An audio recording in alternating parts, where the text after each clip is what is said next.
La sismología es la rama de la geofísica que se encarga de los estudios de terremotos y la propagación de las ondas elásticas, o más bien conocidas como ondas sísmicas, las cuales se pueden generar al interior o en la superficie de la Tierra. Esto incluye la determinación del hipocentro o foco, la localización del sismo y el tiempo que éste haya durado. Entre sus objetivos principales están, como ya comentábamos, el estudio de propagación de ondas sísmicas con el fin de conocer la estructura interna de la Tierra. Al igual se tiene el estudio de las causas que dan origen a los temblores. Son también los encargados de la prevención de daño sísmico y, sobre todo, es la responsable de alertar a la sociedad sobre los posibles daños en una región determinada. Quédate con nosotros para aprender más sobre sismología y tectónica. Sismos es el movimiento brusco de la Tierra. Estos ocurren porque la Tierra está cubierta por una capa rocosa conocida como litosfera, con espesor de hasta 100 kilómetros, la cual está fragmentada en grandes porciones llamadas placas tectónicas. Habitualmente, estos movimientos son lentos e imperceptibles, pero en algunos el desplazamiento de estas ocasiona que en los bordes donde las placas hacen contacto se generen esfuerzos de fricción que impiden el desplazamiento de una respecto a la otra. Si dichas fuerzas sobrepasan la resistencia de las rocas o se vencen las fuerzas friccionantes, ocurre una ruptura violenta y por ende la liberación repentina de energía acumulada. Sismología. La sismología es aquella que intenta determinar los orígenes de los terremotos y el modo de propagación de las ondas. Su objetivo se encuentra en la prevención de los efectos destructivos de estos sismos.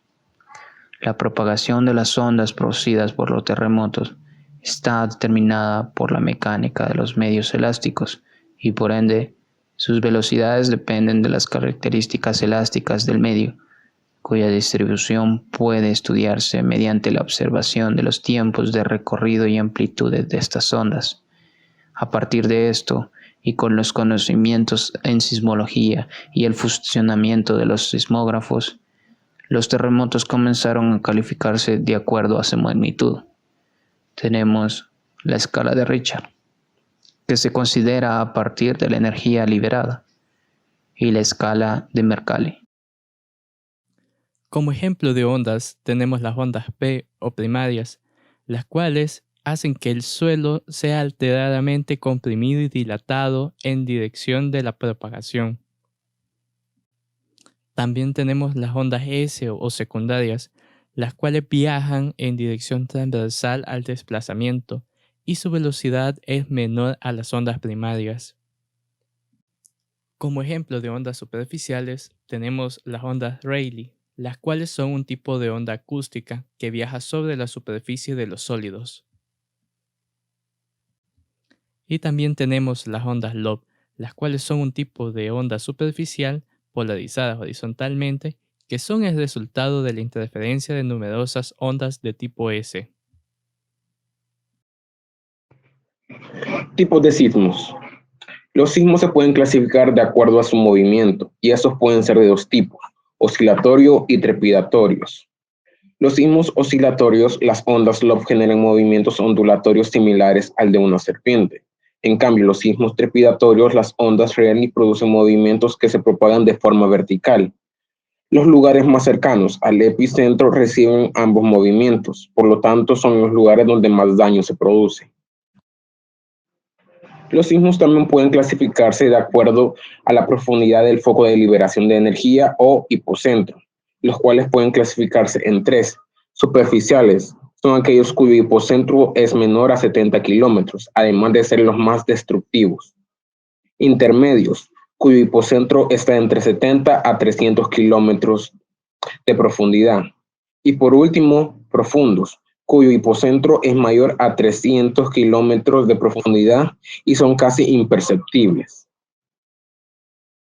Un sismógrafo es un instrumento usado para medir movimientos de la Tierra.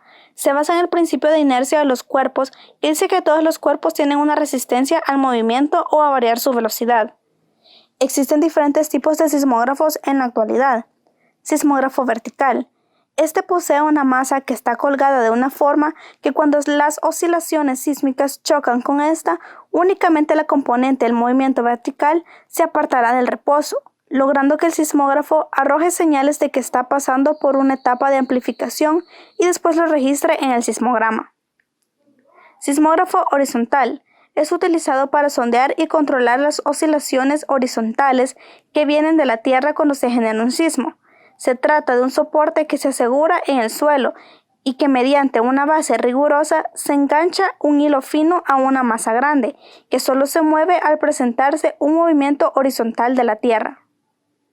Sismógrafo electromagnético. Existen sismógrafos conocidos como electromagnéticos que tienen la capacidad de detectar los movimientos de la Tierra o de la masa electrónicamente y lo guardan de forma digital en una cinta que contiene el aparato, así como otros elementos de registros digitales. Sismógrafo de banda ancha, llamados así por su capacidad de registrar ampliamente un rango de frecuencia. Se basa en una masa de prueba limitada por fuerzas eléctricas y es manejada mediante procesos electrónicos sofisticados. El momento en que la Tierra produce movimientos, este aparato electrónicamente intenta que la masa se mantenga fija, mediante la retroalimentación de los circuitos con que está construido. Principales zonas sísmicas del mundo. Cinturón de Fuego del Pacífico. Algunos lo conocen como Anillo de Fuego del Pacífico, otros como Cinturón de Fuego del Pacífico, y hay quienes lo llaman Cinturón Circumpacífico, pero todos los nombres se refieren a una larga zona que rodea el Océano Pacífico y que registra una altísima actividad sísmica y volcánica. Esta se sitúa sobre varias placas tectónicas, por lo que está en continua tensión, dando lugar a una intensa actividad sísmica y volcánica. Los países a los que afecta son Chile, Ecuador, Perú, Colombia, México, Bolivia, Argentina, Estados Unidos, Canadá, Rusia, parte de Centroamérica, Taiwán, Japón, Indonesia, Filipinas, Nueva Guinea y Nueva Zelanda. El Cinturón de Fuego del Pacífico se formó como consecuencia del movimiento de las placas tectónicas. La litosfera, que incluye la corteza de la Tierra, está dividida en grandes losas o secciones de unos 80 kilómetros de espesor, conocidas como placas, las cuales encajan entre sí, pero no están completamente unidas, pues se mueven como resultado de los procesos internos del planeta, que suceden miles de kilómetros debajo de la superficie terrestre. Mientras las losas se mueven encima del manto, que es la capa intermedia que se conforma la Tierra, tienden a chocar y separarse entre sí, y a veces hundirse unas debajo de otras. Zonas sísmicas en El Salvador. Sabemos que El Salvador, al igual que algunos países de Centroamérica, forman parte del Cinturón de Fuego y se encuentra dentro de 3 placas tectónicas, lo que lo hace de por sí una zona sísmica. Sin embargo, dentro de El Salvador hay 2 factores que producen que existan zonas particularmente sísmicas. Como mencionamos anteriormente, el Cinturón de Fuego hace que seamos un país especialmente sísmico, por lo que aquellas zonas alrededor de aquellos volcanes que forman parte del Cinturón de Fuego son zonas especialmente sísmicas dentro de El Salvador. Ejemplo de estos son el volcán de San Salvador, que abarca los municipios de Quexaltepeque, San Juan Opico, Colón, Santa Tecla y Nejapa. El volcán Chaparrastique de San Miguel, abarcando a Santa Eleonor, San Jorge, Alegría, Berlín, San Vicente. El volcán de Izalco, afectando al municipio de Izalco y Nahuizalco. El volcán de Salta Ana o Ilamatepec, que afecta a los municipios de Santa Ana y Chalchuapa. Otro factor son los sistemas de falla. Recordemos que una falla es una discontinuidad que se forma debido a grandes bloques de tierra o de roca, cuando la fuerza tectónica la supera. El Salvador está dividido en una serie de fallas que producen 12 zonas donde se producen la mayoría de los famosos enjambres sísmicos, que se extienden desde Aguachapán, Tacuba, hasta el Golfo de Fonseca, además de abarcar algunas de las zonas volcánicas anteriormente mencionadas. Sin embargo, dentro de estas zonas podemos resaltar a San Marcos, San Salvador, Guazapa, San Jacinto y Rosario de Mora, que son especialmente sísmicas dentro de estas zonas. La magnitud de un sismo es un número que busca caracterizar el tamaño de un sismo y la energía sísmica liberada. Se mide en una escala logarítmica, de tal manera que cada unidad de magnitud corresponde a un incremento de raíz cuadrada de 1000 o bien aproximadamente 32 veces la energía liberada. Entre las escalas para medir la magnitud de los sismos, tenemos la escala de intensidad o de Mercalli, que hace referencia a la evaluación cualitativa de los daños causados por un sismo, que va desde 1 siendo una sacudida sentida por muy pocas personas hasta el número 12 en donde es una destrucción total con ondas visibles en el terreno y una perturbación de las cotas de nivel. Al igual, tenemos la escala de magnitud o escala Richter, que ésta hace una medición cuantitativa de la energía sísmica liberada en el sismo independientemente de la intensidad. Esta es una escala ascendente, en donde generalmente los terremotos de 3.5 grados o menos no se sienten, pero un terremoto de 8 grados o mayor es un gran terremoto con destrucción total a las comunidades cercanas. Puebla 2007. Con una magnitud de 7.1, su epicentro se localizó a 12 kilómetros al sureste de Azochiapán, Morelos, dejando pérdidas entre $4,000 a $8,000 y destruyendo decenas de casas y edificios. Chile 2010. Con una escala de 8.8, su epicentro se ubicó en el mar chileno, en la que hoy sería la actual región de Ñuble, con una duración de 4 minutos. Gracias a esto, gran parte de las localidades costeras fueron destruidas, dejando más de 2 millones de damnificados.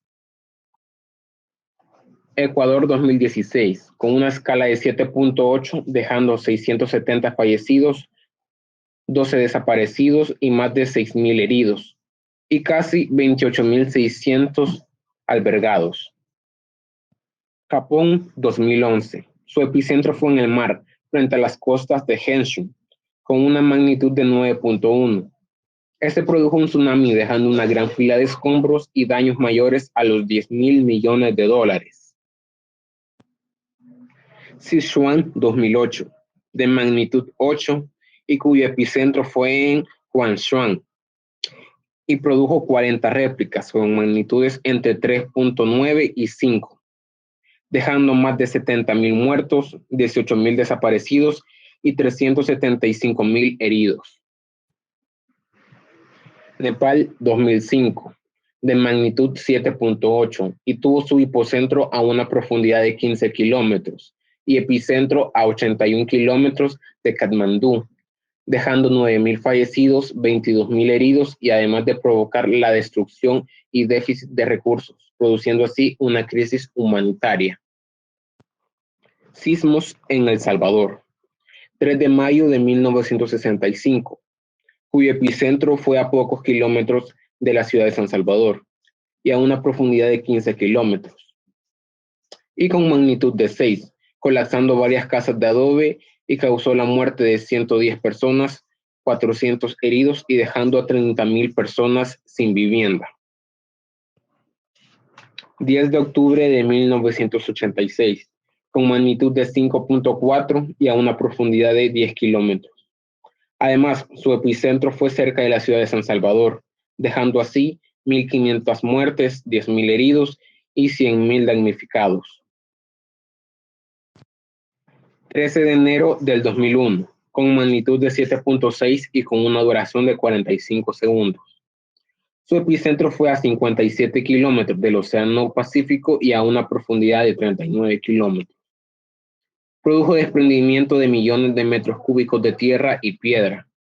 Produjo 445 derrumbes, 994 fallecidos, 193 soterrados, 125 desaparecidos, 5.565 heridos, 1.364.160 damnificados, 68.777 evacuaciones y alrededor de 39.000 desempleados.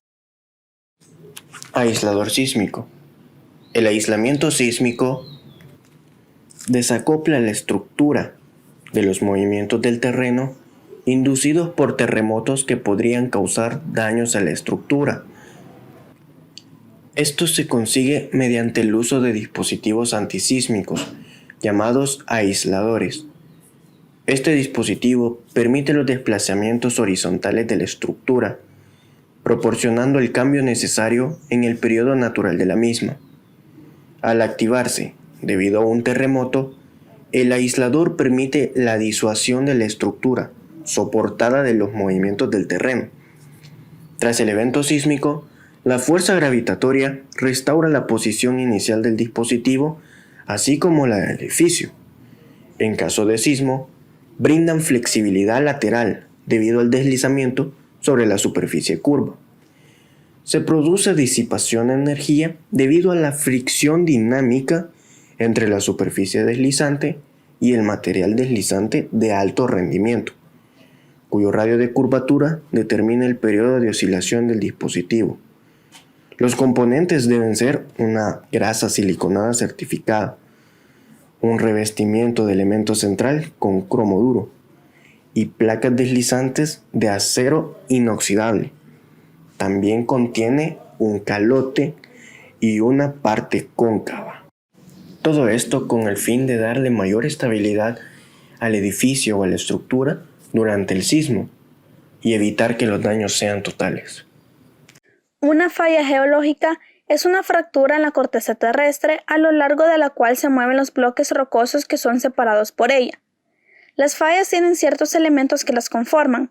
Primero está el plano de falla, que es el plano imaginario a lo largo del cual se desplazan los bloques. El salto, que es la distancia neta y dirección que se ha movido un bloque con respecto al otro. El espejo de falla, que es la superficie del labio levantado sobre la que se ha desplazado el labio hundido. Y por último, los labios de falla, que son las porciones de roca separadas por el plano. Hay tres principales tipos de falla. Las fallas normales constituyen planos a lo largo de los cuales un bloque baja con respecto al otro. Este tipo de fallas se origina por la separación de placas tectónicas, es decir, por distensión. Las fallas inversas provocan un levantamiento del suelo, es decir, que el bloque que está encima del plano de falla sube con respecto al bloque que está debajo del plano. Se les llama inversas porque las fuerzas que las generan son compresivas y hacen subir un bloque rocoso por el plano inclinado de la fractura. Fallas de desplazamiento o de rumbo son un tipo de fallas en la cual el movimiento general es paralelo al rumbo de la superficie de falla y los bloques se desplazan lateralmente uno respecto al otro. La tectónica de placas es una teoría unificadora que explica una variedad de características y acontecimientos geológicos. Se basa en un sencillo modelo de la Tierra que expone que la rígida litosfera se encuentra fragmentada, formando un mosaico de numerosas piezas de diversos tamaños en movimiento llamadas placas, que encajan entre sí y varían en grosor según su composición, ya sea corteza oceánica, continental o mixta. La litosfera descansa sobre la astenosfera, que es semiplástica, más caliente y débil, por lo que se cree que algún tipo de sistema de transferencia de calor dentro de la Tierra, procedente del núcleo y del manto, hace que las placas litosféricas se muevan. Por todo esto, se admite que la corteza terrestre está fragmentada en placas tectónicas, las cuales se desplazan pasivamente gracias a las corrientes de convección. Existen zonas donde las corrientes ascienden y otras en donde las corrientes descienden, siendo el propio peso de la masa hundida el que arrastra tras de sí el resto de la placa. El movimiento de las placas no se da en forma uniforme. Se tienen zonas en donde el movimiento es muy lento, del orden de 1/100 de milímetro al año, y en otras en las cuales el movimiento es muy rápido, de más de 10 centímetros al año. De igual forma existen segmentos de la corteza que chocan entre sí y otros en que no existe este choque. Estos movimientos son llamados tectónicos y son los responsables de la aparición de montañas, volcanes, sismos, formación de fallas geológicas, expansión de océanos, desplazamientos de continentes y también asociadas a yacimientos minerales y petrolíferos. Las principales placas tectónicas son la placa africana, la antártica, la arábica, la del Caribe, la de los Cocos, la euroasiática, la filipina, la indo-australiana, la norteamericana, la sudamericana y la del Pacífico. Otras menos grandes pueden ser la Nazca, Juan de Fuca y la escocesa. Además de esto, existen placas muy pequeñas llamadas microplacas, como la Ribera, entre muchas otras, y estas pueden estar dentro de las principales o se pueden subdividir ellas mismas. Capas de la Tierra. Atmósfera. Es la cubierta gaseosa que rodea el cuerpo sólido del planeta. Tiene un grosor de más de 1100 kilómetros, aunque la mitad de su masa se concentra en los 5.6 kilómetros más bajos. Hidrosfera. Se compone principalmente de océanos, pero en sentido estricto comprende todas las superficies acuáticas del mundo, como mares interiores, lagos, ríos y aguas subterráneas. La profundidad media de los océanos es de 3.797 metros, más de 5 veces la altura media de los continentes. La litosfera, que comprende 2 capas, la corteza y el manto superior, que se dividen en unas 12 placas tectónicas rígidas. La corteza terrestre se extiende hasta los 100 kilómetros de profundidad. Las rocas de la litosfera tienen una densidad media de 2.7 veces la del agua y se compone casi por completo de 11 elementos. El manto superior está separado de la corteza por una discontinuidad sísmica, la discontinuidad de Morovicic. Luego está la astenosfera.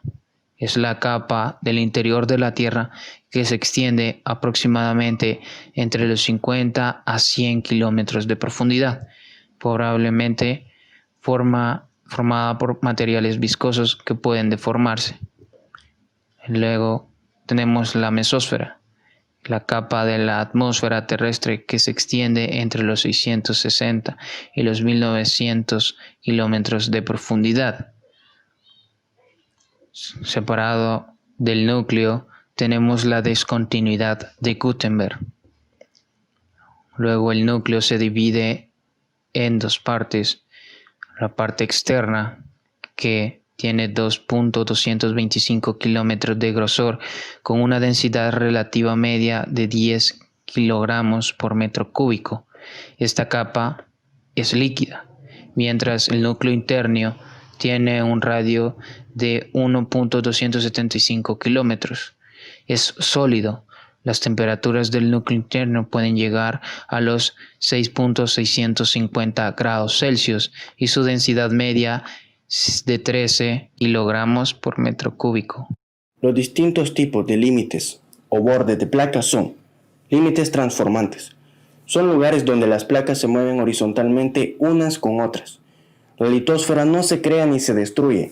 A lo largo de los límites que conectan los segmentos de las cordilleras oceánicas de expansión y otros límites de placa. Pueden atravesar continentes, como lo hace la zona de San Andrés, donde se conecta la elevación del Pacífico Occidental con la zona de subducción de la Cascadia. Los terremotos, poco profundos en los límites que cortan la corteza continental, tienen una magnitud de 8, y los terremotos en límites transformantes oceánicos son más pequeños. Límites divergentes. Son también llamados límites constructivos. La corteza oceánica se forma en las cordilleras de expansión, donde las placas se separan unas de otras, donde el manto caliente sostiene las cordilleras oceánicas que forman el sistema de montañas más largo de la Tierra. Como la temperatura aumenta cuando la profundidad aumenta, solo hay una placa delgada de roca quebradiza para fracturarse en los terremotos. Los terremotos ocurren generalmente a 10 kilómetros de profundidad y su magnitud es menor a 6. Cuando las placas se presionan entre sí, se les llama límites convergentes o destructivos. De hecho, el 75% de los terremotos ocurren sobre o cerca de los límites convergentes. Una placa oceánica es forzada debajo de una placa continental en un proceso llamado subducción. La magnitud de estos terremotos es generalmente 9. La energía se acumula de 10 a 100 años hasta liberarse como un resorte, ocasionando terremotos por las fuerzas de compresión cerca del límite convergente, a una profundidad de 700 kilómetros aproximadamente. También puede ocurrir entre dos placas oceánicas y entre dos placas continentales. Entre estas placas podemos mencionar la placa africana, la cual cubre el continente africano y se extiende hacia el oeste.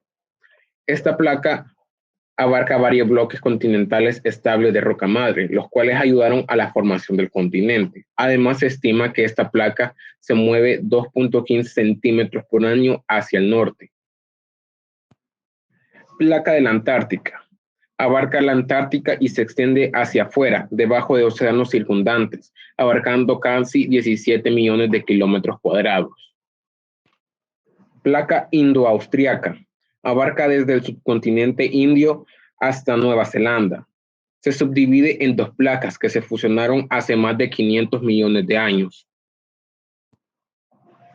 Placa Euroasiática. Abarca toda Eurasia a excepción de la India, Arabia y Siberia, e incluye parte oriental del Océano Atlántico Norte, con un territorio de 67.8 millones de kilómetros cuadrados. Placa Norteamericana. Esta se asienta en Norteamérica, Groenlandia, el archipiélago de Cuba y las Bahamas. Se cree que esa placa, por un proceso de subvolución, absorbió a la placa de Cuya y a la placa de Juan de Fuca, dando origen así a la famosa falla de San Andrés. Placa del Pacífico. Abarca la mayor parte del Océano Pacífico. Una de sus características principales son los puntos calientes subyacentes que dieron origen a la isla de Hawái y otros archipiélagos volcánicos. La placa sudamericana. Abarca Sudamérica y parte del Océano Atlántico Sur. El límite convergente del oeste ha generado dos fenómenos notables: la cordillera de los Andes y la fosa peruano-chilena. Además, el lado divergente permitió la aparición de la dorsal mesoatlántica. Placa de los Cocos. En El Salvador, ubicado en el cinturón de fuego del Pacífico, la subducción de la placa de Cocos por debajo de la placa Caribe provoca diferentes fenómenos. Por una parte, una intensa actividad sísmica, y por otra, la fusión de rocas de la corteza terrestre sometidas a altas temperaturas y presiones. La cordillera volcánica en El Salvador es el resultado de este proceso. En El Salvador, la corteza de la placa de Cocos, al estar sometida a altas temperaturas y presiones mientras se hunde, se va fundiendo, integrándose al manto y provocando la formación de magma. Es un proceso muy similar al que ocurre si aplicamos una fuente de calor en una vela. La vela es sólida, dura, pero si la calentamos, la cera toma una textura como de mantequilla, y si la continuamos calentando, tenemos cera líquida. Por su parte, la placa del Caribe también está sometida a presión por el empuje de la placa de Cocos, y responde a esta presión fracturándose. Algunas de estas fracturas son aprovechadas por el magma para su salida hasta la superficie, donde se solidifica en forma de coladas de lava o de materiales granulares que se acumulan formando los conos volcánicos. Podemos decir entonces que en estas placas la salida de magma contribuye a hacer más gruesa la corteza terrestre.